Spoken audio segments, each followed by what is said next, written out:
എറണാകുളത്ത് നിന്ന് എങ്ങനെയെങ്കിലും അമ്പലപ്പുഴ പോയാൽ മതി എന്നാണ് എൻ്റെ മനസ്സിൽ എല്ലാ ദിവസവും തോന്നുന്നത്. അതുകൊണ്ട് തന്നെ വീട്ടിൽ പോകാനുള്ള ഓരോ അവസരങ്ങളും ഞാൻ പാഴാക്കാറേ ഇല്ല. അങ്ങനെ ഞങ്ങൾ ട്രെയിൻ കയറിയതാ നമ്മുടെ നാടായ അമ്പലപ്പുഴയിൽ എത്തിയിട്ടുണ്ട്. ഞാനും അഞ്ജലിയുമാണ് അമ്പലപ്പുഴക്കാരി കേട്ടോ. എത്രയും പെട്ടെന്ന് വീടെത്തിയാൽ മതി എന്നും പറഞ്ഞാണ് ഞാൻ നടക്കുന്നത്. വീട്ടിലെല്ലാവർക്കും അറിയാം ഞാൻ വരുമെന്ന്.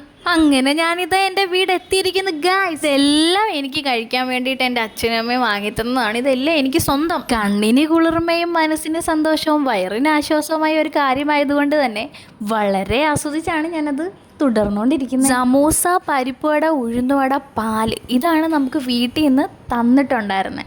ഇത് നമ്മുടെ ഫസ്റ്റ് സെക്ഷനാണ്. ഇനി നമുക്ക് നേരെ രണ്ടാമത്തെ സെക്ഷനിലോട്ട് കടക്കാം. രണ്ടാമത്തെ സെക്ഷനിൽ വരുന്നതെന്ന് പറഞ്ഞാൽ ചോറാണ്. ചോറ് കഴിച്ചിട്ടുണ്ടല്ലോ, അത് നമ്മുടെ വീട്ടിലെ ചോറ് കഴിച്ചിട്ട് എത്ര ദിവസമായെന്ന് അറിയാവോ? അത്രക്കും കൊതിയായിരുന്നു എനിക്ക് വീട്ടിലെ ചോറ് കഴിക്കാൻ. ഇത് കഴിഞ്ഞ് എൻ്റെ അമ്മ മുറുക്കാണ് എനിക്ക് ഉണ്ടാക്കി തന്നത്. ഇതാണ് മക്കളെ സ്വർഗം. അങ്ങനെ നാളെ നമുക്ക് തിരിച്ച് ഹോസ്റ്റലിൽ പോകണം. അതുകൊണ്ട് തന്നെ അമ്മ ചമ്മന്തിപ്പൊടിയും മീനച്ചാറും മാങ്ങാച്ചാറും എല്ലാം എനിക്ക് ഉണ്ടാക്കി തന്നായിരുന്നു. എൻ്റെ വീഡിയോസൊക്കെ ഇഷ്ടപ്പെടുവാണെങ്കിൽ ഒന്ന് സപ്പോർട്ട് കൂടെ ചെയ്യണേ.